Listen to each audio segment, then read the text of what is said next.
I found this statue on your desk.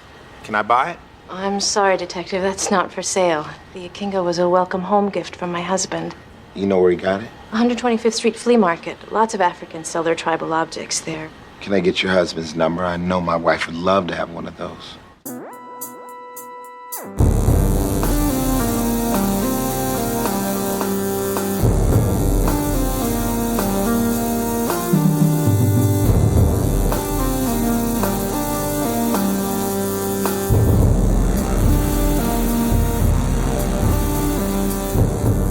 In New York City, sexually based offenses are considered especially heinous. These are their stories.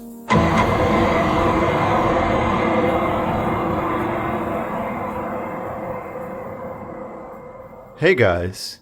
That sound you hear is a child strapped to my chest, but welcome to Munch My Benson. My name's Adam. I'm in Galveston, where I've just gotten the news that my van has broken down for the second time in 2 days. I'd lent it to my nephew. He just graduated from high school and he wants to do a van trip around the country. So he's driving it to South Carolina, and on the way, he's had 2 problems already. Both are pretty minor, so I don't feel that bad. I think they'll be fine in the end. Max does not think they're fine, though, apparently. Yeah, it's funny that he was fine for the last, 5 minutes. What were the issues with van? So it had a crack in one of the coolant lines. It did not cause the van to overheat, but there was a lot of coolant pouring out that they found. And, they're kids. They did the right thing. They got it checked out before it became a problem.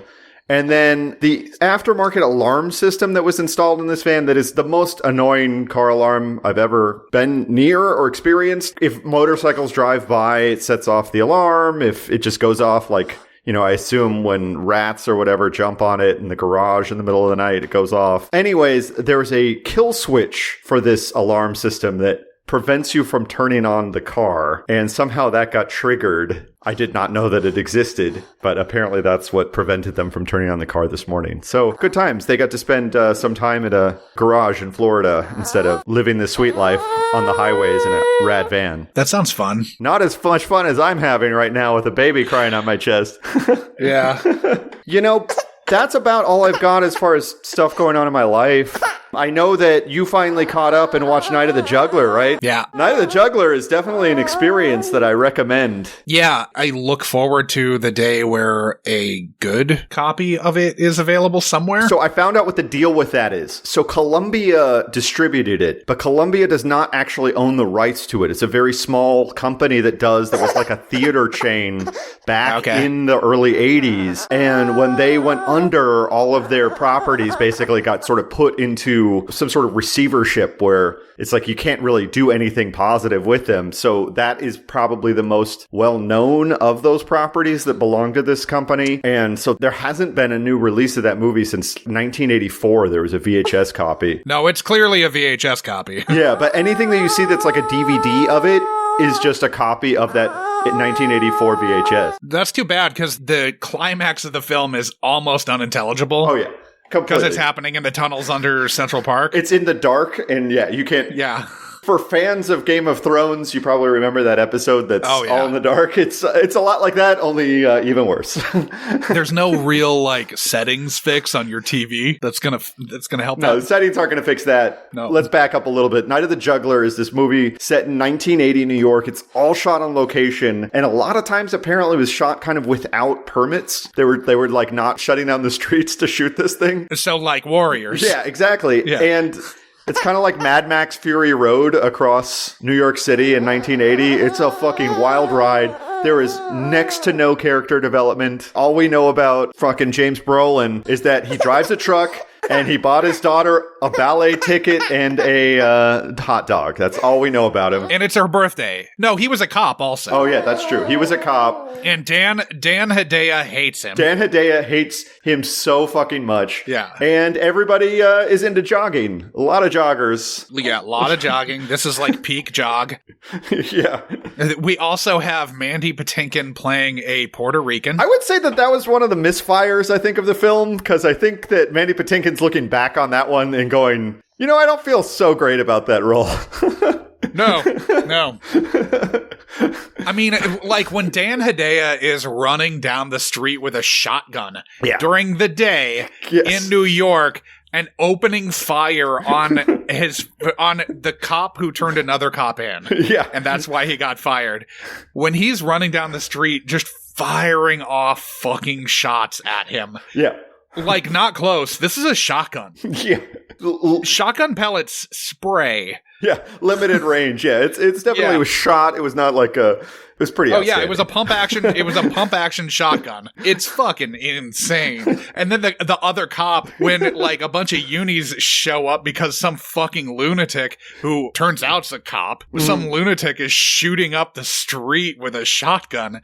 They're like, it doesn't matter who the fuck you are. You can't just shoot shotgun off at people like left and right. Like, what the fuck, man? Okay, so quick plot synopsis for the listeners who probably haven't seen this movie. James Brolin's a truck driver. He has a daughter that he loves.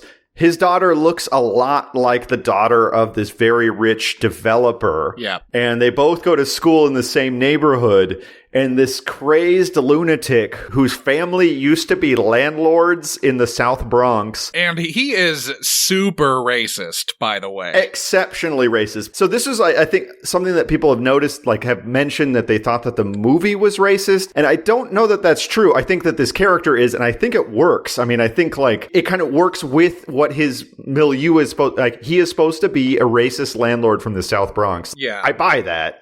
He is super racist, so much so that it is very uncomfortable to watch. But you would have thought that Dick Wolf wrote it. Yeah, I mean, it's you definitely, unless you're in a Quentin Tarantino film, you can't say that stuff anymore. No.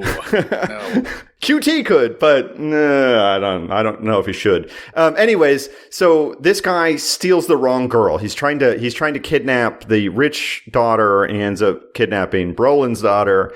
And he's going to like hold her for like $1 million ransom. That's what he wants.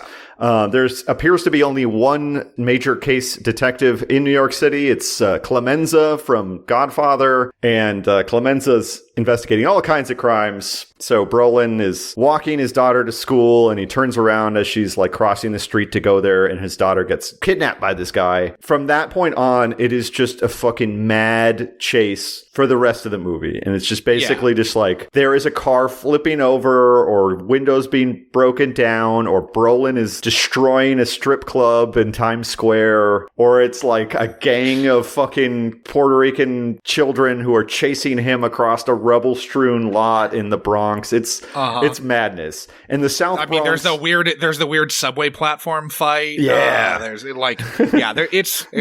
like a crazy action chase movie, but a lot of the chasing's on foot. A lot of the chasing feels like you're watching that one episode of the Rockford Files that goes to Hoover Dam. Oh, it's kind of like what's the why am I forgetting the name of the Franca Potente movie? Run Lola Run. Yeah, it's got a Run Lola Run kind of pace to it. I mean, it doesn't do the same thing 3 times or anything like that. And then it has these just sweeping vistas of the ruination of the South Bronx, which that I really want. Shocking. The good pressing of, because holy fuck, the South Bronx looked like something else in 1980. It looked like Stalingrad, man. It's wild stuff. No, it's insane. It led me down a huge South Bronx rabbit hole about why that happened. Cliff Notes version, it happened because New York City went bankrupt in the 70s and is a combination of a lot of different things. But essentially when Robert Moses did all his urban revitalization programs in the 1960s, basically putting in all the highways, among other things, it knocked down a bunch of former neighborhoods, but it also enabled white flight. So those highways allowed middle-class people to move out to the suburbs, which were then popping up. And that drained the city of its tax base. To Yonkers and White Plains? Yeah, up there to Yonkers and White Plains in Connecticut, also to Long Island, and created these kind of vast areas of tenements that no longer had as many people as wanted to live in them, but also you had like a changing demographic. So at the same time that white people are moving out to the suburbs, you also have a huge influx of Puerto Ricans and Dominicans in particular, but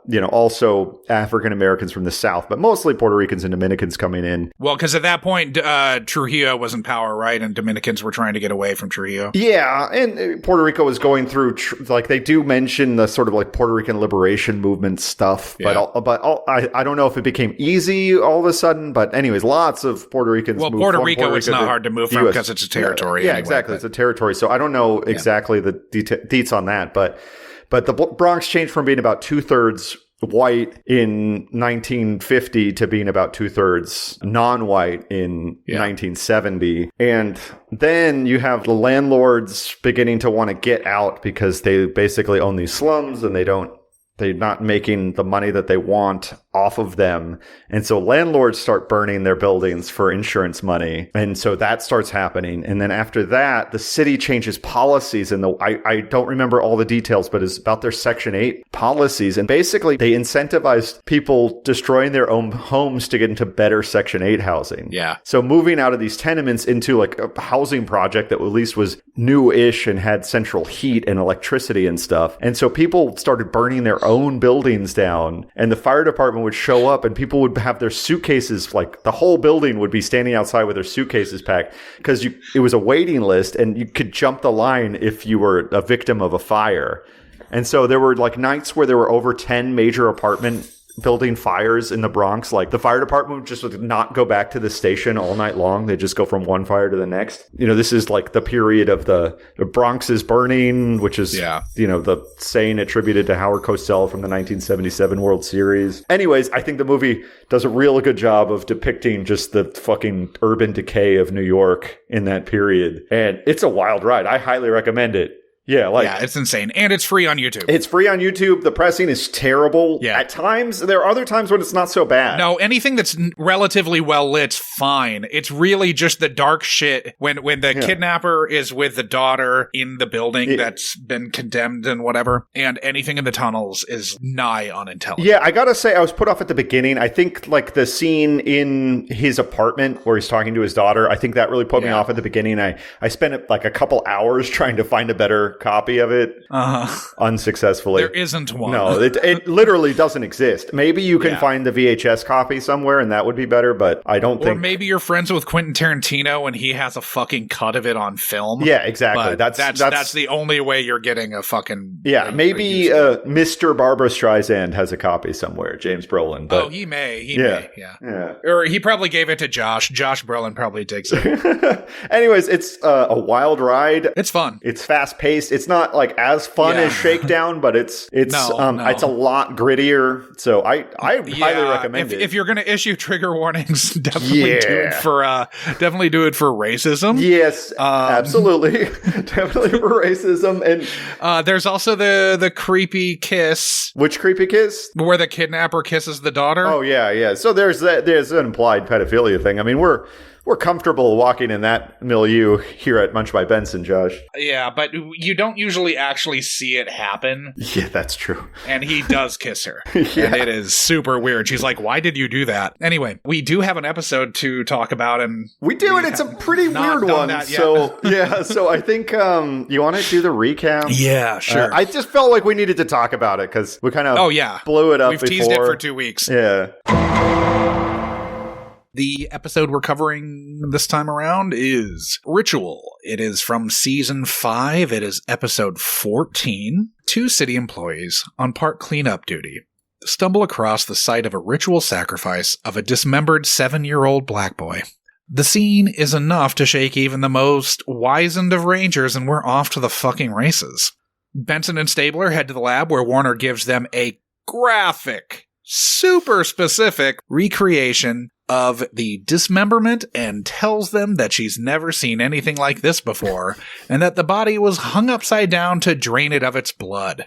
A candle recovered at the crime scene implicates practitioners of Santeria, which Finn tells us was practiced by African slaves whose owners forced them to convert to Christianity, so the saints' names were slapped on their old gods, but that they stopped human sacrifices nearly a century ago. A trip to our friendly neighborhood Saint Chandler, who is luckily able to tell them that the Saint Cecilia is their new line and has only been shipped to 3 places, one of which is in New York, the Center for the Study of Santeria. At the center, Stabler tries to strong-arm Mr. Odufemi into handing over their member rolls, but he tells them to come back with a court order because he's not down with bigotry-fueled persecution. When they cry to Novak to trample the First Amendment, she tells them that they need a little thing called probable cause for a warrant and suggests they canvass the neighborhood. The neighbors say there were blood-curdling screams coming from the center the night before the boy was found. Novak gets her warrant. Stabler threatens Mr. Odufemi with sustained harassment from city officials until he turns over their members list, which he finally does under protestations of blackmail.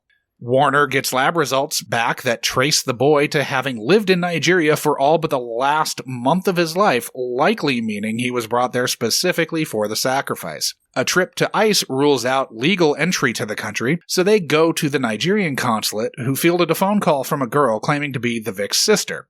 The Vic's tween sister was scrubbing floors for some rich fucks 18 hours a day. They bring in the slave owner, who Finn lights up, and she eventually caves and tells them where she got her preteen slave. A warehouse in Long Island City.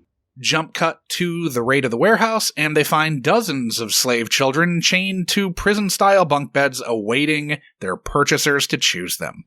One of the kids says a white man came and bought a Johnny. Following the trail of clues, they go from the center to a primitive art gallery to the gallery owner's husband, who sure fits the bill of a skeevy Hudson prof who would buy a child sex slave and then have to dispose of him when his wife returned a month early, throwing investigators off his scent with a ritualistic killing to cover his tracks. He covered his tracks well, but the beaded pouch for the Ikinga he gave his wife was given to his research assistant, who gleefully turns it over to them. Stabler tells Professor Shea that he can smell the pedo on him. His wife insists her husband couldn't be a pedo murderer, but Benson tells her to re-examine the situation, and she immediately reverses course, realizing her husband's anger at her early return had to be tied to his kitty diddling and subsequent slaughtering of his child sex slave. The unit goes to the Shea's storage unit and finds the rest of Ajani's remains in a Moroccan tile box. Novak comes at the prof with the death penalty, and he gives up his facilitator, Bosa, who had another shipment from which the prof was going to snag another kitty sex slave side piece. Finn goes undercover with our Nigerian friend from the consulate, and they meet Bosa asking for an obedient child servant. Bosa suggests a 5 or 6-year-old might be best for their purposes, but sniffs out the sting and tries to hightail it. Finn tackles him on the sidewalk and beats the shit out of him. He gets cocky when getting questioned, but Under Consul Mabuda tells him his passport's been revoked and he's heading to Kirikiri prison, where the firing squad will work slowly up from the feet, making sure his death is slow and exceedingly painful. He gives up the arriving shipment in agreement for leniency. They intercept a trailer full of kids. Finn starts loading kids up in cruisers to go to child services, and we get a Finn freed the slaves dick wolf. This one, I kind of feel like they have their grab bag of plots. We kind of know how this works, right? Yes. But I don't feel like they took the time to decide whether it made any sense at all. Yep. Okay, so child slaves, absolutely. That's a thing. That's a thing that exists. Yeah. Mm-hmm. Santeria or brujeria or curanderia or whatever, all that stuff exists. That's a thing. Art history professors who are... Oh, they're all deviants, Adam. Okay, I agree. Okay, but if I need to kill a 7-year-old child so that my wife doesn't find out that I've purchased a sex slave, I'm not going to go through this rigmarole of hiding it in a ritualistic sacrifice, because... Oh, don't worry. I have notes about that. That's going to raise some eyebrows. You know what I'm talking about? Also, doing all of that in 12 hours. I know, it's impressive. She calls and says she's going to be back in 12 hours, and he has the time to enact a ritualistic killing, and they clean up after it. He's cleaned up well. Yeah, he's that fully is not scrubbed the house. Job. No, that's not a 12-hour job, because he has to leave the apartment, place the body, get the rest of the body parts in the Moroccan tile box. It's fucking nonsense. Josh, there's somebody who I was going to call her friend of the show, but I don't think that's appropriate. We have interacted with somebody that knows a thing or two about killing and dismembering a body. Yeah, and she just left the body in the fucking bathtub and fucking hightailed it to Eagle Pass. Okay. So I guess before we get into Santeria and all the other shit that goes on in this, guest stars. Let's start with some guest stars. Yeah, we got, when I just looked at the lineup, I didn't really recognize any of the names too much, but there's kind of a lot in here. So Michael Emerson grew up in Toledo, Iowa, which is the county seat of Tama County. He is the murderer. Where I went to my first powwow. Oh, wow. That's cool. Meskwaki. Toledo, Iowa is also where King Cole, the pitcher who served up Babe Ruth's first hit, was from. Michael Emerson then took a very circuitous route to breaking through as an actor. He moved to New York after graduating from Drake in 1976, but found it difficult to find work, and after 10 years moved to Jacksonville, Florida, where he acted and taught/directed at Flagler College until 1993, when he moved to Tuscaloosa to get his MFA from Alabama at 41. He moved back to New York and started to gain traction after this, landing some theatrical roles. Most people would probably recognize him as Ben Linus from Lost, a role for which he won and was nominated 2 more times for the Best Supporting Actor in a Drama Emmy. He was also main cast member Harold Finch on Person of Interest. He won an Emmy for Best Guest Actor in a Drama for his turn as serial killer William Hinks in The Practice. He is main cast in Evil now and was in the first Saw movie. Yeah. Then we've got Erica Alexander, who is playing Kema Mabuda, the underconsul from the Nigerian consulate. She's got tons of credits. So many credits. Tons. She was main cast in The Cosby Show. Yeah. I think of her as Pam. Absolutely. From The Cosby Show. She was in Going to Extremes. This is main cast, all of these. Going to Extremes, Living Single, Wu-Tang, and American Saga. Yeah. She was heavily featured in Bosch, Black Lightning, Low Winter Sun, Street Time, and Judging Amy. She was also Detective LaToya in Get Out. Mm-hmm. You've seen her in tons of stuff. Yeah, she's in tons of stuff. Also, from the Bosch-averse, we've got Barry Shabaka Henley. Yes. Who I always recognize. I mean, he's been in a bunch of other things as well. Yeah, he was Terry Drake in Bosch, in 8 episodes of Bosch. Yeah. He was Jeffrey Lennox in Fear of a Black Hat. He was McDermott in The Scout. He was main cast as Sergeant Sims in the Tom Sizemore Star Vehicle Police Procedural Robbery Homicide Division. He is main cast currently as Uncle Tunde in Bob Hart's Abishola on CBS. He has a million credits too. He was in Bullworth and Rush Hour and Patch Adams, all kinds of things. Then we both coincidentally did kind of oddly deep dives on Trini Alvarado. I'm sure you went deeper, but Trini Alvarado was somebody that I thought I recognized. And then I realized, like, holy shit, she was a big child actor a long time ago. Yeah. So she's playing Maggie Shea. In 1981, she starred in her second ABC after-school special titled Starstruck, where she was an aspiring teen folk singer, torn between continuing her singing or accepting an educational scholarship. In this one, Joanna Merlin, Judge Lena Petrovsky, played her mother. She also starred in the punk teensploitation flick Times Square, where she was half of a pair of mismatched teen runaways who start a punk band. She was cast at 13 and was a relative unknown in this one. Tim Curry, who was hot off of Rocky Horror Picture Show, was top billed despite just being in a supporting role that he shot in 2 days. Director Alan Moyle, who also directed Empire Records and Pump Up the Volume, had to cut all the lesbian storyline from the movie because it was 1980 and all the squares weren't ready for it. Despite being Spanish and Puerto Rican, she was cast as Meg March in the 1994 incarnation of Little Women. Which also features everybody. Like, everybody is in that Little Women. Because that's got, Winona Ryder? It's got Winona Ryder. It's got Christian Bale. It's got Gabriel Byrne and Kirsten Dunst. She is top billed almost, just below Winona. Meg March is way up the bill on that. Right after that, she was the female lead in The Frighteners. She was also in the suburban pedophile hysteria romp, Little Children. Nice. She was in the Robert Durst scripted crime drama, All Good Things.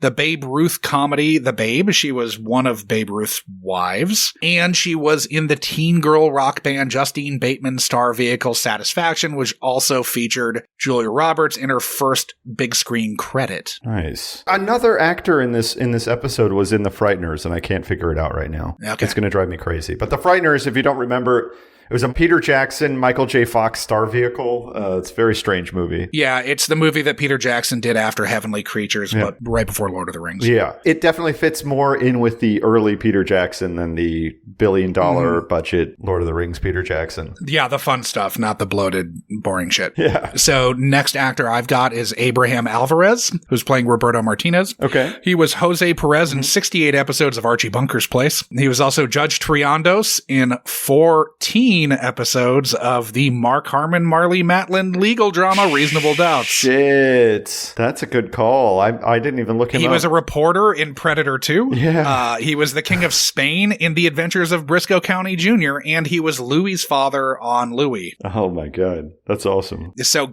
Guy Whitlock. Yeah, I looked up Guy Whitlock too. Yeah, he's playing Jimmy, the kind of senior parks He's employee. the senior trash collector. Yeah. In Central Park. Per his IMDb bio, he is a veteran criminal trial attorney, having tried more than 30 cases in front of a jury from homicide on down. Yes. I thought that was interesting. He's appeared in a few. He's at FBI Most Wanted. That's a Dick Wolf production, right? It's possible. I mean, I've never seen a second of it. I've not seen a second of it either. I think it's a CBS show. It's Renee Balser creation. But Renee Balser is the creator of CI. Yeah. Criminal Intent. Yeah, exactly. I guess it could be Wolf Films, but it's not Dick Wolf created or anything. So then we've got Susan Blomert, who's playing Judge Rebecca Steinman. This is her only appearance on SVU as Judge Steinman, but she was Judge Steinman in 8 episodes of the original series and the trial by jury pilot. She was in Pet Sematary, John Wick Chapter 3, Parabellum, which I believe she's playing the librarian in. Inside Llewyn Davis, she was in Richard Ayoade's adaptation of the Dostoevsky novel The Double. She was in Edward Scissorhands.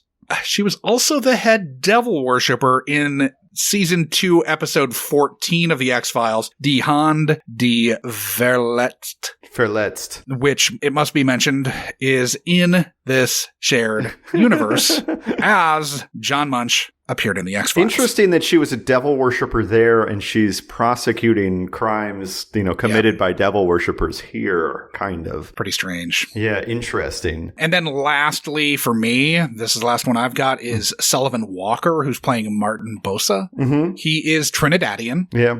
He was main cast in, and I'm just going to rattle these off, Post Cool Runnings Dougie Doug sitcom Where I Live.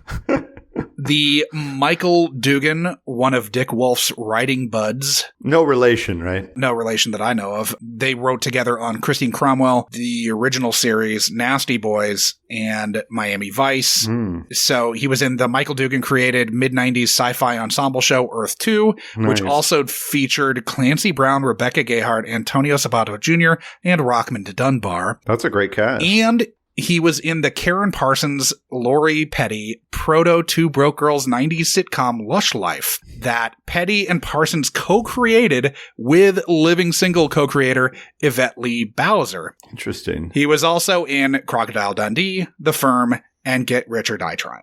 Nice. The only other one that I have is Diane Kagan, who plays the slave-owning rich lady, the Upper East Side junior leaguer. Now, she has small parts, but in pretty interesting movies. She was in Jacob's Ladder. She was in 3 episodes of the original Law and Order. She was in Meet Joe Black, which is one of the worst movies I think I've ever sat through because I had to watch it on a plane. The scene where he gets run over by the truck, that's pretty good, but it's amazing. But besides that, wow, pretty bad. And then Julia and Julia, the Meryl Streep, Amy Adams film. But yeah, that's about all I got for her. Jacob's Ladder, though.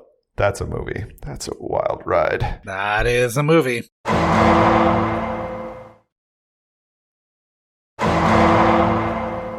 I tracked down all the addresses. They're all over the city, all over Manhattan, and they're all reasonably believable. The guy who sells all the candles that they go to first, that's how they find the the Center for Santeria Studies. Yeah. Martinez Imports. Yes, Martinez Imports is exactly where I want to live. So whoever actually owns Martinez Imports right now, and if they have an apartment available above the shop, that's where my wife and I are trying to move in a couple months. So let us know, especially if the rent's good.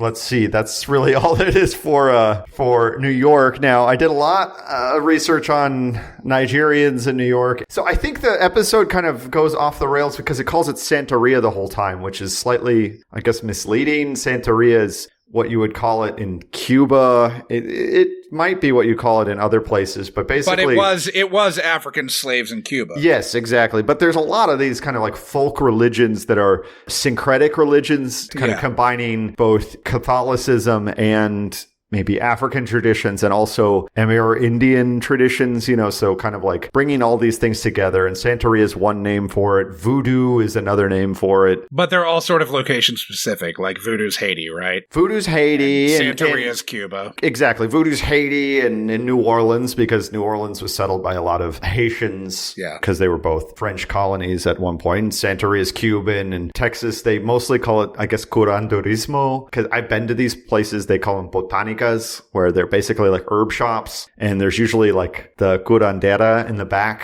who does spells and incantations. Have you ever been to the Green and White Grocery on the east side, Josh, in Austin? That's a botanica. Okay. I've been to that one. I've been to one in El Paso that was not as kind of down-homey. There's like you could call them like the bruja, which means witch, which is not necessarily the nicest term, but they like, will do some sort of spell. They might like burn sage at you and tell you to buy something. It's kind of like the aura reading people in Chinatown. Yeah. Basically, they do something and then they tell you to buy something afterwards. Right.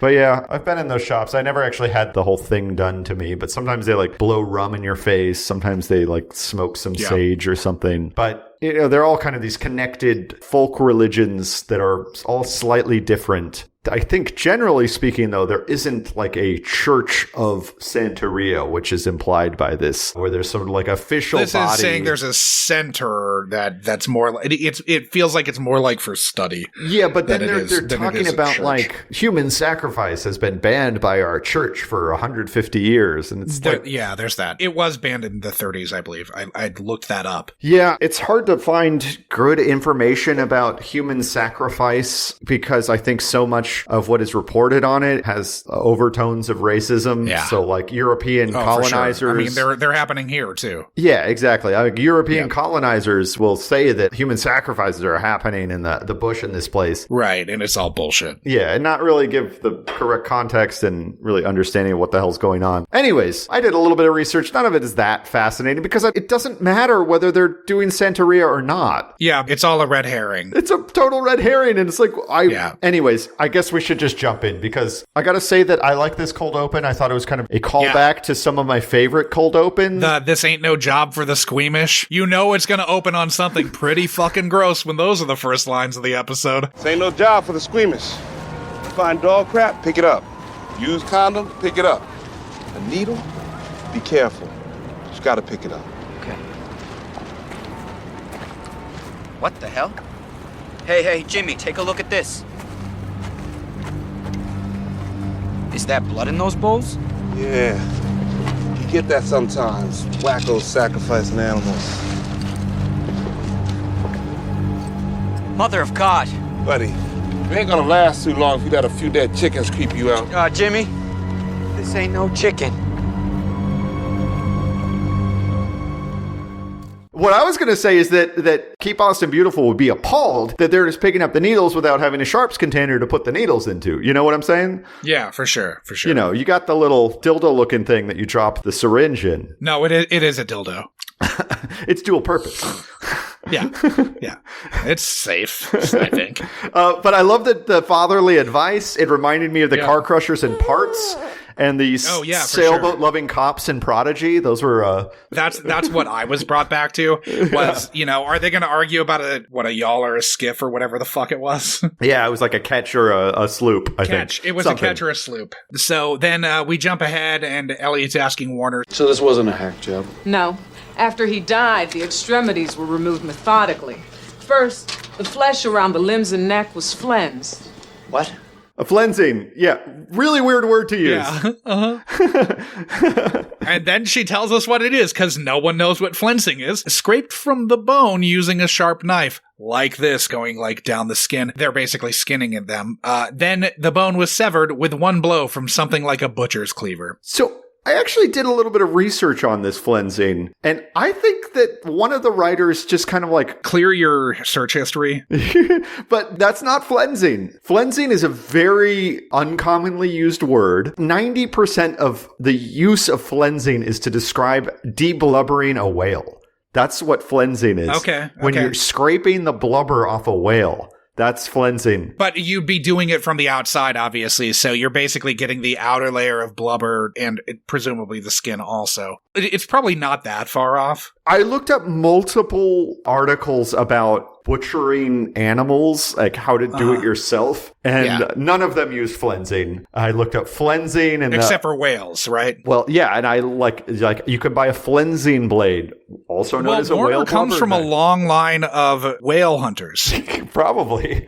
But I thought it was so weird. Like, why flensing? They really thought about that aspect of it. The one thing I found really disturbing about that scene, so they're at the Emmy's office, and it is a real small bundle on that exam table. It's not like shaped like a person. It's just sort of like a little like lump in the middle of the table. Yeah. And so it's really emphasizing that either A, the child is very young and very small, or that the child was hacked into so many pieces that it's just this like lump. And having seen the rest of the episode, we know it's the latter. Yes, but it's either one of those is super disturbing just on their own to think about. Oh, yeah. And you're left to stew in it for like 40 minutes. But Elliot lifts the cloth and he's looking into it like it's like the contents of a catering tray or something. Like he's deciding which sandwich he wants to pull out of there. But to be fair, they're on set and maybe that is crafty. Yeah, exactly. They set up crafty in the shot and it's just under a blanket. It's like, ooh, they got chocolate chip cookies today. Yeah, it's like the day that Cassidy brought in all the cookies from the Girl Scouts. Oh, go back and look at Elliot's face. Like, he does not look like he's looking at a butchered body of a 7-year-old. That's not what it looks like. So then right after this, or shortly hereafter, Munch comes in and he's got a guy at the academy who's into the occult. Of course he does. It's hilarious. I love when Finn gets to give an exposition dump on something like Santeria and everyone's like, where the fuck did that come from? I know. And he's like, I lived a life too, shitheads.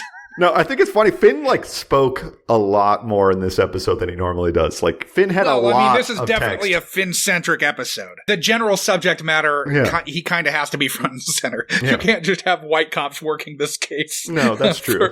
From an optic standpoint, if you're the writers. So he's definitely going to be doing some more lifting in this one than he might be in another episode were it not Santeria and were they not freeing the slaves. So Stabler showed off his Catholic school bona fides when they went to go ask about the candle, because the candle for Saint Cecilia, she's a well-known saint. A lot of schools are named after Saint Cecilia. I know that one of Megan's cousins goes to a Saint Cecilia in Houston. I think they're just named after the Simon and Garfunkels. Probably, exactly. That's most likely it. But anyway, Saint Cecilia is an early Roman Christian martyr. A Roman prefect tried to cut her head off 3 times with a sword and failed, and she lived 3 whole fucking days afterwards, which I guess to early Christian Romans that's a fucking miracle. Constituted a miracle. What are the odds that the candle used in the sacrifice just happened to be from their brand new Saint Cecilia line? I know, the collection, the Saint Cecilia collection. I like that. What a putz. I got to side with Mr. Odafemi on the pushback he gives Elliot regarding the handing over the membership list. Yeah, fuck Elliot on this shit. He says, the guy said Supreme Court ruled our rituals legal, which it did. I looked that up. It's not that interesting, but yes. So it basically was a Florida case, and I never know how to say that name, that Hilea, Hilea. Yeah, I think it's hilarious. I don't know, some dog shit Florida town. Anyways, they tried to prevent people from, doing their animal sacrifices because there's a Santeria group or voodoo or something. So the Supreme Court ruled that in the course of their religion, they could do these practices. I got to look at our stats to see if we have a lot of Florida listeners before I shit too heavily. Hey, I'm not going to give away too much. A Floridian mechanic fixed my van just now and didn't charge my nephew for it. So good on that mechanic. It turned out it was the aftermarket alarm had a kill switch on it, which prevented the van from running, and he was able to disable it. Okay, like it took 5 seconds. Exactly. Yeah. No tools, no nothing. And they're sweet kids, so he let him go. But back to Mr. Odafemi. Elliot says, I don't give a damn about your legal rituals. It's like, well, come on, man.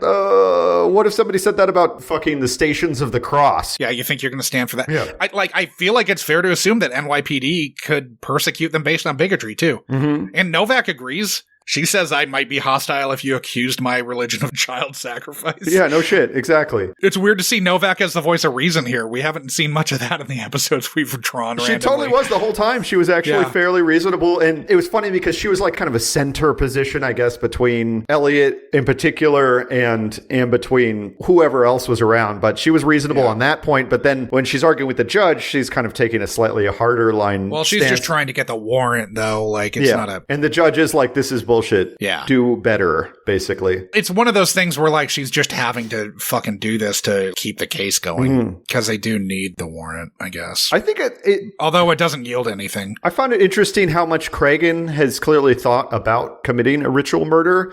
Because he makes a big point of pointing out that if you're going to butcher somebody and hang them up by their feet to drain all the blood out, you're going to need some space and you're going to need some time to do it. And he really kind of goes into the details about it. Do we need to re-examine what happened at the end of season 13? That's what I'm talking about, yeah.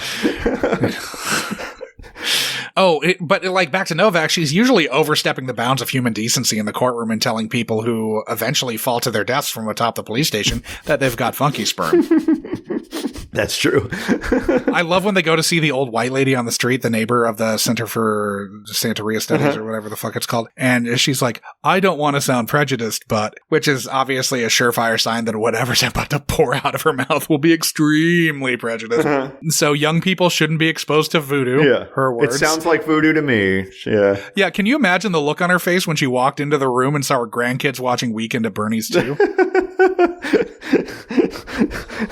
Like everything questionable that she's seen them do since then can surely be tied to that in her mind. I want to know what Finn was ordering from so also the other neighbor of the Center for Santeria Studies was a restaurant. I think in New York, you would probably call it a Spanish restaurant, but it's hard to tell. God bless New York.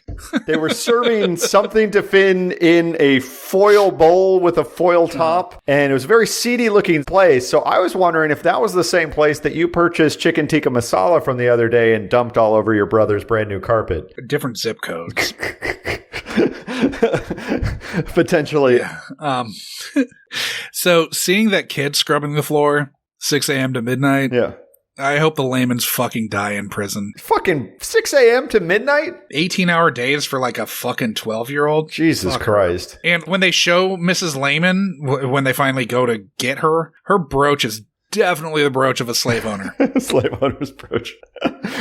Are we sure that the charity function she was at wasn't a slave auction? I mean, it kind of looked like that, honestly. Like, that's my mind how... That's an Upper East Side slave auction if I've ever seen I'll be able to find out for you soon, Josh. I'll be in the Upper East Side a lot, so I'll let you know if they're... Please do. Their practices.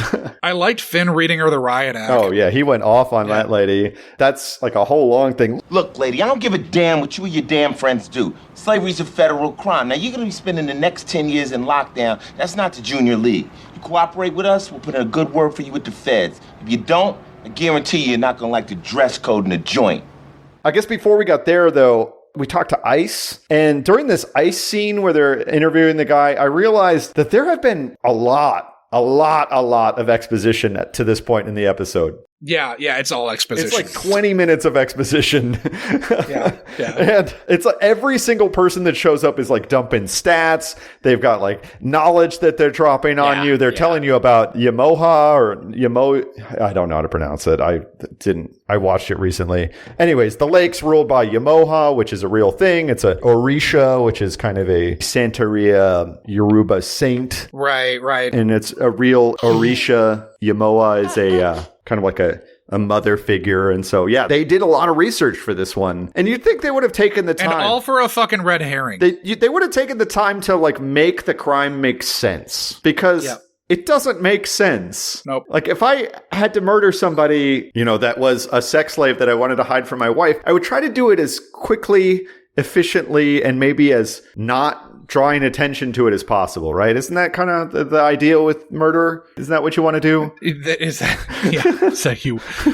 I love when they're at Maggie Shea's gallery and Finn's got the Ikinga from Maggie's office and he's like, could I get your husband's number? I know my wife would love one of those. And Elliot like shoots him that knowing glance of like, you fucking jackass. Yeah, you haven't been married in years. Yeah.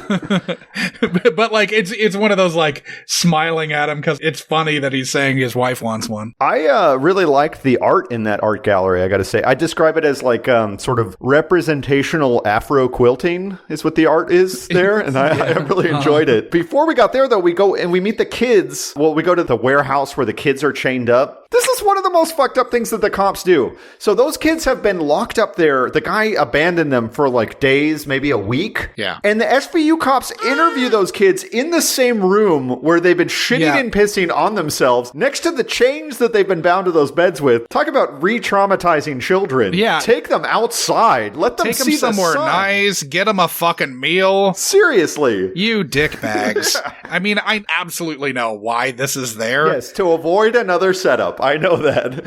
Yeah, it's absolutely to avoid a second location with all of these child actors. I know that it's a logistical issue. In real life, were this to happen, all of those kids would get taken to some place where they would be fed and clothed and bathed and those all kids of that. were shitting on themselves for days. Yes. Yeah. Well, they might have had holes cut out of the mattresses. Yeah, probably.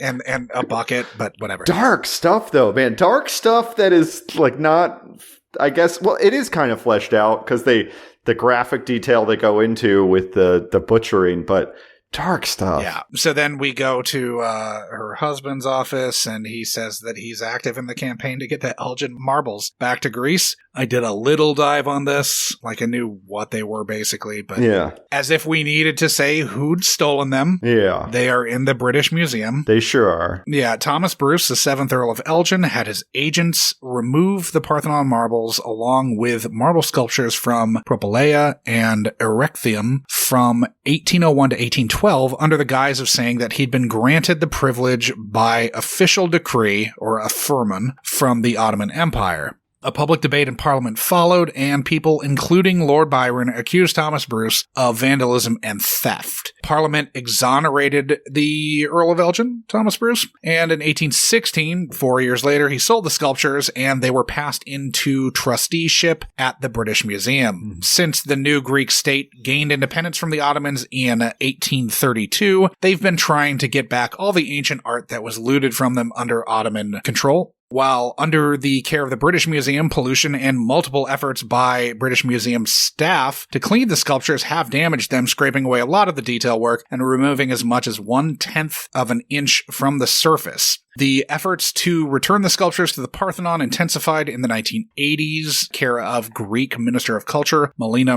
Mercouri, leading the charge. The International Association for the Reunification of the Parthenon Sculptures has unified the efforts of many organizations to have the Elgin Marbles returned. In 2014, UNESCO tried to broker an agreement between the UK and Greece, but the British Museum rebuffed them, saying that UNESCO works with governments, not museum trustees. So, the Brits have been dicks for 200 years now about this. I would say specifically the English, but yeah. Not very much British stuff in the British Museum. Let's put it that way.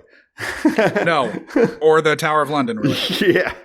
Yeah. For hundreds of years, the Brits have just stolen shit and put it on display in museums. I just want to say, since it's timely at the time of us recording this, won't be by the time you guys are listening to this, but, you know, free Meghan, free Harry, you know, we got your back, guys. Yeah. Much love.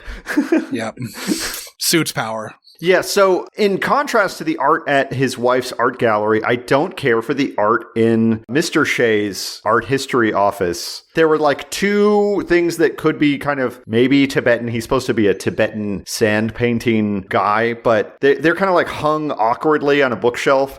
Everything else that you can see in the background, I describe it as airport La Quinta beige, you know, like very bland and very corporate. Fucking Elgin Marbles, my ass. That's a good Elliot line. Another thing that really disturbed me about Shea is that he has my glasses. And he looked downright Joker-fied in them. Well, the frame is narrower from side to side. over the eyes. Yeah, but still, it's very close. They're very close to mine. I don't know if they're exactly They're the not same. dissimilar, but yeah, he does look absolutely fucking batshit in them. He did play the Joker in 3 animated Batman films. That tracks. Yeah. I love how gleefully his research assistant gave the pouch over. Yeah. She's like, he'd want me to help you. And presumably she's glad to hopefully be rid of him because every time he sees her handling that pouch, he's showing hard. Yeah. Oh, you think he's showing hard because he's thinking about the kid that he, The kid that he fucked and murdered? Yes. The kid that he flensed, Josh. The kid that he flensed. Fucked, murdered, and flensed. But I'm sorry, but if he were a butcher, if he were maybe a whaler, if he were something along these lines, there would be some reason why he would understand flensing. But I don't understand why an art history professor knows the proper way to hack a bone in half, for butchering. He's probably just read a lot of Melville. I mean, possibly.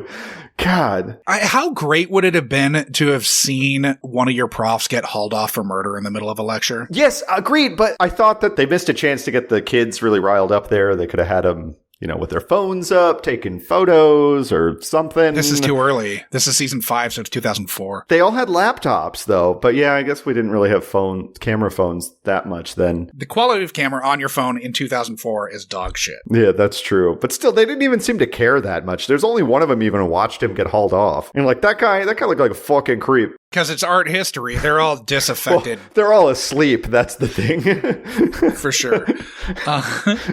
Now, did you notice that Elliot said your favorite kind of old-time New York yeah, trust me. I've got it right here. Stabler tells him, "You can't hide from me behind your fancy education. I smell you. You're nothing but a skeleton gets his rocks off screwing little boys." There we go. So yeah, he gets his little skell slam in. Emerson's really dialed in here in interrogation. God. Like the look in his eyes as he's trying to throw him off his path is psychotic but totally controlled. Yeah, he looks very crazy. And the glasses help. The glasses and the haircut, it kind of all kind of comes together, but good on him. He brings it as a crazy person. Still don't quite understand. He's already won an Emmy at this point for playing a serial killer. Yeah, but I still don't quite understand his motivation for hacking up the body and leaving it in the park with a silver, beaded necklace and bowls full of blood.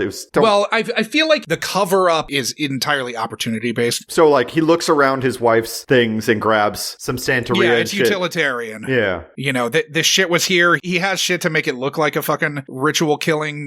Really, they would have never gotten to him if he hadn't tried to do that. Because if there wasn't a sibling that he didn't know about. Yeah, true, but also every single clue that they had came from the botched, ritual murder cover-up. They were able to track this shit down because of that. Yeah, but it's basically a candle in an Ikinga. The candle's dumb fucking luck that it's part of the brand new Saint Cecilia line.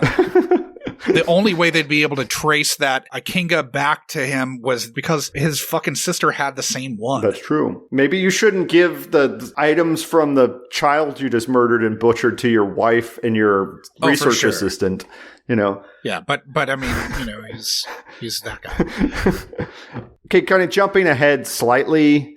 The next thing that I thought was fun was when Finn and the under-consul, I forget what her title is. Yeah, under-consul. Yeah, but they're at they're undercover to try to bust up the Nigerian kid smuggler. As the Robinsons. And just terrible tradecraft. Yeah. Terrible tradecraft. She is a good actress. Finn would have been fine. She absolutely gave it away when she sort of shuddered at the thought of a 5 or 6 year old. That was the tell, and that blew the. I thought that there were several tells because they didn't have a good backstory. They didn't have how long are you married? Have you been married? And they were but again, 7 that's years. the thing that she doesn't need to jump in on. Finn had it covered, and then she said yes, 7 years.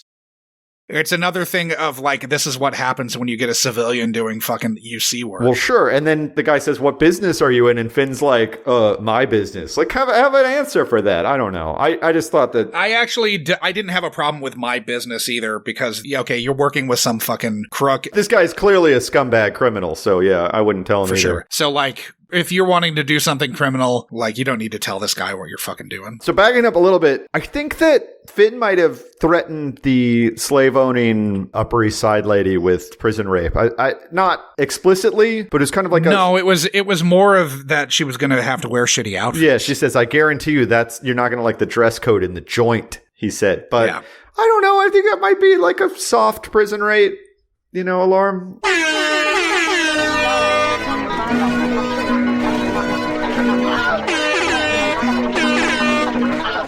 I don't feel like that is. Yeah, maybe I really not. think Maybe I'm overthinking it. Did you see her slave owner's brooch? Yeah, she was not going to look good in orange. That's for sure. No. But then Finn goes all police brutality on the smuggler and starts beating him senseless in the broad daylight in the middle of the street like he's Dan Hedaya who just caught up with James Brolin. Yes. No, it's definitely police brutality here. It's not like I want to argue for humane treatment of a fucking child sex slave trafficker. Yeah. But, there are rules. There are, and police have a code of conduct they're supposed to adhere to, and he definitely does not do that here. Yeah, I mean, in New York, maybe not as much as they ought to, but yeah, they're supposed to, that's for sure. That's the legend. I kind of liked how Professor Shay's veneer breaks down in Maggie's eyes as Benson presses her.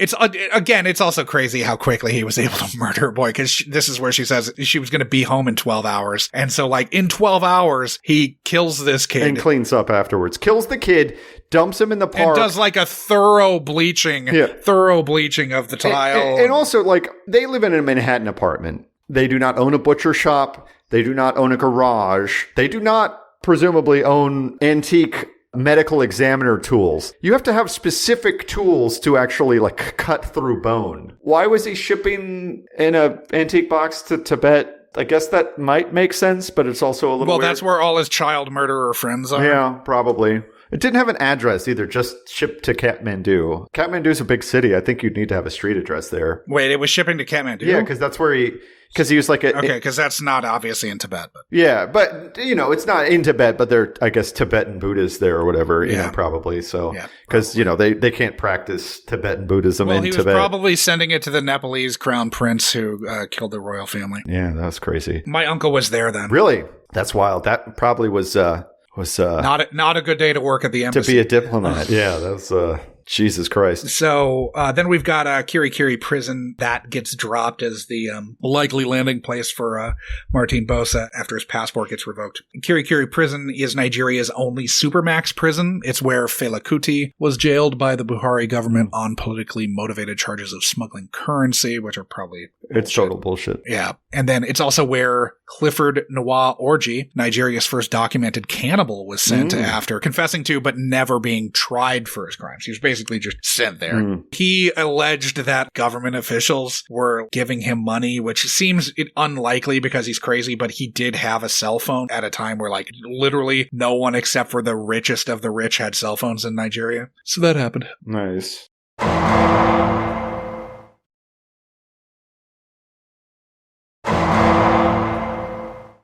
Okay, my last note is, I know that the freeing the slave scene was darkly lit, but doesn't it seem like a lot more kids are shown coming out of the trailer than there looked to have been whenever light was shown inside the trailer? Well, and I gotta say, another thing that I found kind of weird about it is Benson is shining a flashlight in their eyes and going, "You guys are safe, come out here." It's like, they can't see you. Shine it at the top of the fucking, don't shine it in their eyes, shine it up. Yeah, I learned that lesson recently during the great freeze of February 2001. We got power back one day for 2020, whatever year this is, for a couple hours, and we moved back into our house, and then Megan went to work at night, so it was just me and the kiddo and the dog, and then the power went out right as the sun was going down, and so I had to repack all of our shit up in the dark and then go back to our friend's house who still had power, and it really freaked my child out when I was wearing a headlamp trying to do all that stuff. I think we can rank this one at this point, right? Yeah. Yep. So every week, guys, we rank these episodes. We use a 10-point scale on 4 criteria to judge where the episode fits in the canon of SVU episodes. We do the quality, the guests, how problematic it was, and the depth and breadth of lives ruined. And this is kind of a funny one because I think it does tick the boxes for us. Even though I don't think it was very good. I don't know how you feel about that. Yeah. But I guess we can just kind of jump into it and go down the line. So, quality, was it a good episode? I don't know. I'm just so put off by how ridiculous the theory of the crime is that it kind of takes me out of it.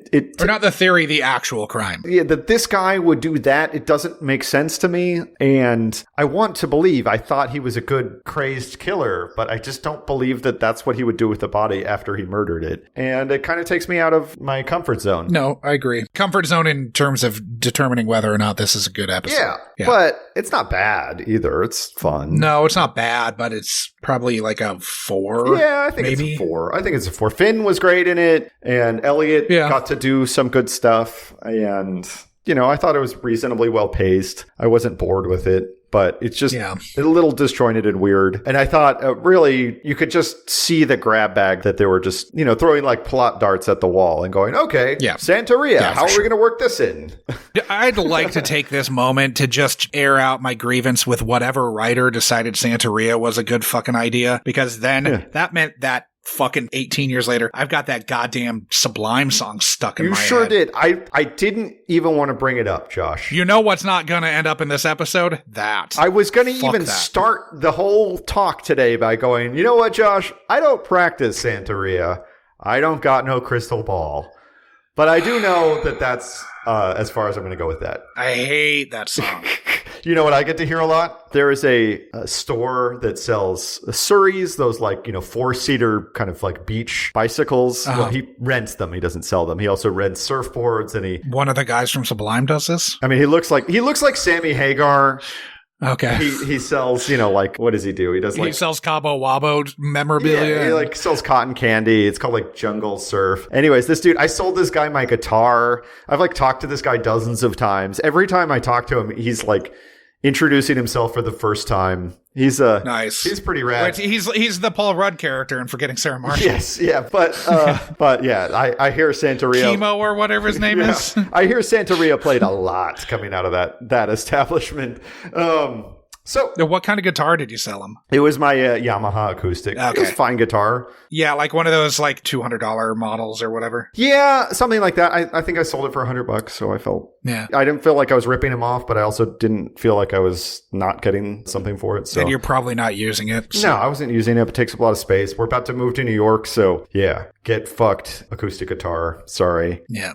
You can always get one of those little travelers. Yeah, exactly. We'll teach Max how to play at some point, but get something smaller. Yeah. Moving on, how are the guests? I thought the guests were one of the highlights of this. I thought that there was a lot of them. I thought some of them had thankless jobs dumping exposition left and right, but I thought there were some good performances. I thought Erica Alexander was pretty good. I thought Sullivan Walker. Yeah, and I thought Michael Emerson was really pretty chilling. Yeah, I mean, and I think Trini Alvarado was also good. Yeah. I don't know that any of them were great. I don't know. I would say that I think Michael Emerson probably was, especially given the fact that he was working with material that didn't make sense. Yeah, and he still is chilling. Yeah, you're probably right. My inclination is to give it a 7 or an 8 or something, because I think it's pretty good. I'm fine with a 7. I don't think it's an 8. Yeah. Okay. All right. So now here's the boxes that it starts to tick, because it's pretty fucking problematic, right? Whether it's Elliot, saying that he doesn't care about the legal rights of their religion, or Finn brutalizing a suspect on the street, or Elliot looking at a child. And with Finn, he's brutalizing a fucking child sex trafficker or a child trafficker, like a child slave trafficker for sex or whatever. He doesn't care. Yeah. So you don't feel like he's brutalizing someone who shouldn't be getting brutalized, but it's still police brutality. Yeah. And so that's one of the only instances where police brutality is still kind of fun. Yeah, but at the same time, Finn had already but still wildly problematic. He had knocked the guy down. He had basically subdued him, and that's when he starts going off on him. Hauls off and starts fucking just. You also have Elliot looking at the dismembered body parts of a 7-year-old child like they're it's a crafty table. Yeah, like it's an Italian sub with hot peppers on it. You know what I mean? Yeah, I'll refrain from calling an Italian sub what some restaurants in Minneapolis call an Italian sub here. Yes. Yeah. So I think it's pretty problematic. Also, the idea that, like, how many fucking, like, rich white ladies on the Upper East Side own slaves? Yeah, the Upper East Side is just, I mean, like, we have the whole slave auction with all those ladies with the brooches. Yeah, and the fucking hats. Yeah, I mean, it's pretty problematic. It's not like chat room problematic or web or web. Or yeah, it's not like that. You know, it's not that level. Yeah. But I think it's still probably a 7 or an 8. But is it Prodigy problematic? The one with Michael Pitt where he talks about, you know, cutting heads off. No, that episode's a lot more fun too. Yeah, maybe an 8? I think 7 or an 8, yeah. So, like, 8, the Tim Busfield Russian Brides was an 8, which had some allusions to dismemberment. What other 8s have we done? I think 8 probably makes a lot of sense. Rhodium Nights was an 8, and we already kind of alluded to that, talking about Kragan's intense knowledge of how to drain a body of blood. So, yeah, 8. Let's call it an 8. And then depth and breadth of lives ruined because, Josh, we see a lot, like probably at least 20 small children who have been slave traded in this. There are at least 20 getting off of that fucking trailer. Even though, end. like, when you first look at it, there cannot be more than 12 kids in that trailer. Like, they're clearly just selectively framing everybody to make it look like even more kids are getting out of there because that does not match. They probably used all the kids from the other setup that didn't have a speaking. Yeah, because it's all the same location. Yeah, exactly. The same shooting location, not the same location within the world of the episode. That's what I'm saying. So they probably already had an exterior shot on schedule that day. They should have just gone to the exterior, but it's probably not. I don't know. Anyways, doesn't matter. So yeah, that's pretty fucked up. That one kid got hacked to pieces. His sister is a slave and now is in foster care, pending finding their mother in rural Nigeria. Who that old rich bitch is going up the river. Yeah. But fuck her. Yeah, fuck her. Fuck her so Everybody hard. that goes to prison in this really deserves it. They're all really bad people. Yep. I mean, just how fucking flippantly she was like, I'm giving this person an opportunity. I know. Like, oh yeah, to work 18 hours a day at fucking 11? Fuck you. Yeah.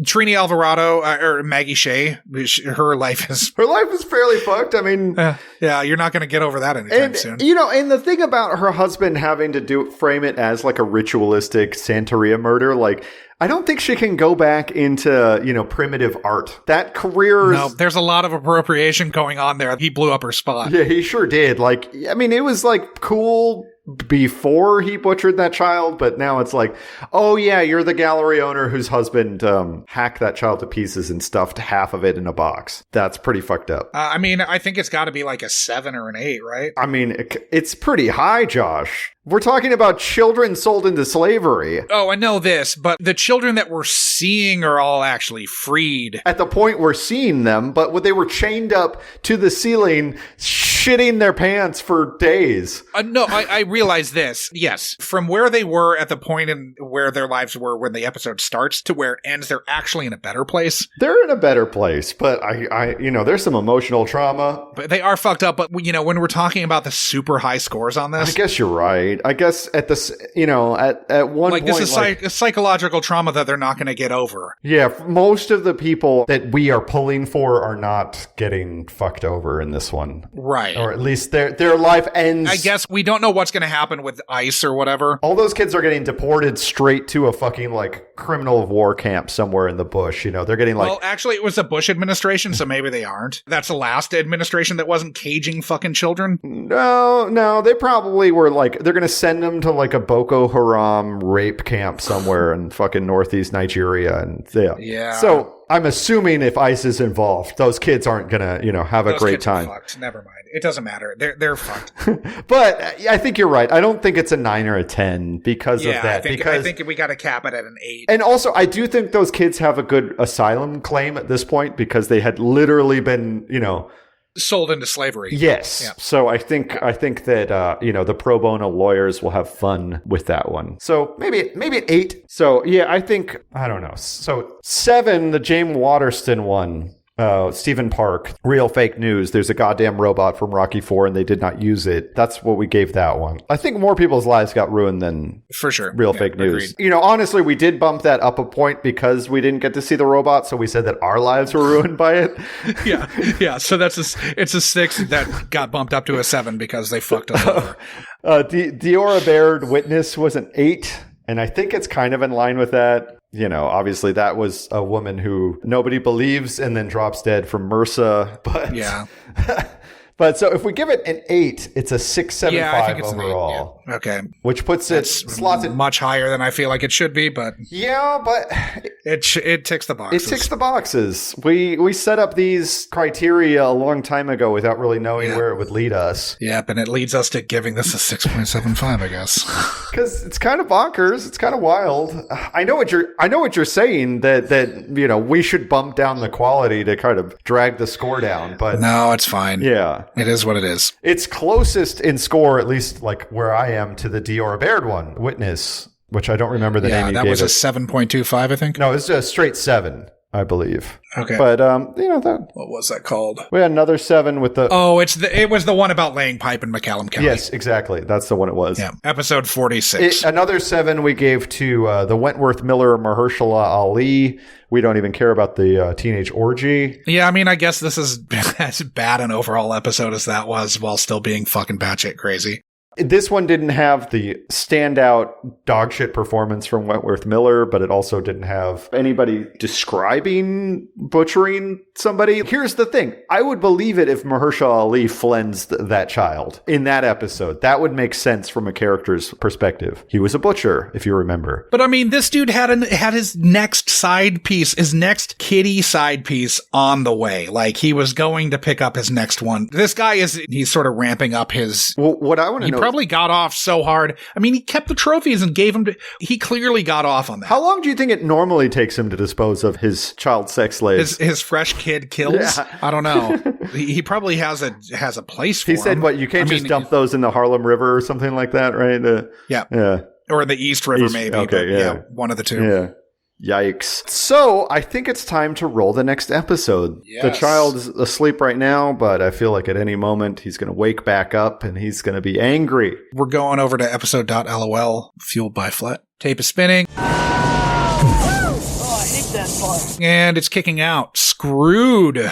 Episode 22 from season 8. I was just thinking how it's been so long since we had an episode with Adam Beach. Ooh, finally. And how it was unfair, wildly unfair, that we had not gotten... This might be the first one he's in. I can't remember. Yeah, because he was mostly in season 9, I thought. Yeah, but he's in the last couple episodes of season 8. This... has Ludacris. We all know very well. Darius Parker goes on trial for the rape and murder of a woman and her 14-month-old child. The case brings Finn under fire from the media and even has Munch and Stabler at odds. Novak prosecutes the trial that brings Stabler and Tutuola, among others, to the stand. Many previous stories are brought into the trial. Oh. So... this one features, amongst others. I mean, it's really a star-studded Sure cast. is. This is, one of the first episodes of Adam Beach as Lake. Steven Weber. It's got Judith Light. It's got Ludacris, obviously. It's got Star Jones, Nancy Grace, Vincent Spano, Michael Weston, Lisa Gay Hamilton. Like, this is one of those, episodes that if you're in a hotel... it's on. This has to be, one of the most... seen SVUs? Yeah, everyone's seen this fucking episode. Oh, nice. And this is the one where, Darius is trying the case. Darius is, putting the whole NYPD on trial. Nice. And, yeah. I haven't seen this one in a long time, so I'm looking forward to it. I, vaguely remember I've seen it but... in a hotel at some point in the life. I've definitely seen it in a hotel in the last, 2 years. It has to be. Nice. There's no way you can't have seen it. Yeah, I'm glad. So this is a good one because this is one... No, I haven't seen this one in a long time. I've seen a lot of the other ones that we've been watching recently in hotels fairly recently. And finally getting out of that rut, getting some stars back in the game, I mean, fucking Ludacris. Yeah, huge. Yeah. Huge. He's in different area codes, man. He's in different area codes. We got Ernest Waddell comes back. So it's going to be a lot of fun. I can't wait, Josh. I can't wait. I hope you know that I've seen probably a lot more Wings than I ought to in the last couple of years. And so I know you only watch Wings, you weirdo. Yeah, exclusively. So there will be some Steven Weber content, assuming he does anything in the episode. I don't remember. Yeah, because you're editing that one. Yeah. Oh, God. Yeah. I mean, really, I'm surprised you haven't started just your own fucking Wings podcast that you're just doing by yourself because no one else watches it. But it's not a very funny show. It's kind of amazing how not funny it is. No, and it's got like, it's wasting a lot of talent. Yeah. Steven Weber's legit funny. Yeah, Thomas Hayden Church he's funny. Really funny. THC and fucking... And, Shaloub. and Shaloub is really funny. Shaloub. Yeah, they're both really good. The old lady is really funny too. I forget her name right now, but she's great. And not funny. Not good. No, it's really not. And that's why I never understand why the fuck you're watching that Crystal Bernard fest. It's one of those shows you could put on and do something else. And like the new episode starts, the little whatever Bach plays or Handel or whoever it is. And you kind of go, and then don't watch it for the next half an hour. That's, I guess, why I'd put it on. It just feels like there are other shows you can do that with. To do it with Frasier. Frasier's fucking great. Yeah. Frasier, you pay attention to. I just saw... It's the same creators, too. You go to their good show. Go to the good show that they did, not Wings. I saw the Cheers that Frasier makes his first appearance in the universe. Okay. As Shelley Long's boyfriend when she comes back. I was just talking the other day. It's really crazy how long Mariska Hargitay and Ice-T have been playing the same character. It's crazy. If you think about in terms of years, you basically have, you have Belzer playing Munch for 6 seasons of Homicide and 13 seasons of SVU or 13 full seasons. He's in until season 15 or something. Yeah. And, mostly without a break. You've got Frasier playing Frasier for 20 years and about to be more. Yeah. But it's really that. And I guess maybe Picard, but, he had a break. Yeah. And Picard he had 7 years in the first run and then was in the movies. And now it's back to Picard, the series. Yeah, but Hargitay, this has been a full-time job since... Full-time job for 22 years. Yeah. That's, it's impressive. Yeah. It's insane. There's almost no one that you can say that about. And it's such a weird world to be living in as that person, as the Hargitay or Ice-T or Ellen Pompeo on Grey's Anatomy, where you're playing the same character for 15 plus years. There aren't many people who can say that and who sort of enjoy the same, there's no one you can talk to about trying to keep locked in year 20 of doing the same thing every week while you're trying to read another line about a child that's been brutally raped and murdered. Again and again and again.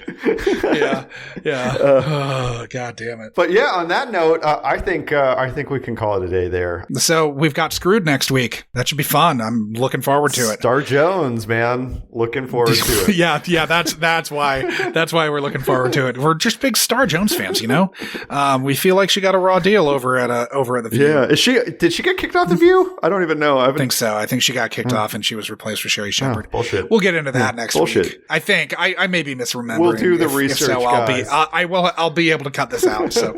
All right. So until next time. Yeah, munch our Bensons, guys. Yeah, munch the fuck out of our Bensons. And rate and review the podcast. Why don't you head over? Yeah, rate and review the podcast. Follow us on the socials. Do all that shit. Absolutely. We'd love to hear from you. Yeah, fucking A. Bye, guys.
If this is about smuggling antiquities, I feel strongly it should be stopped.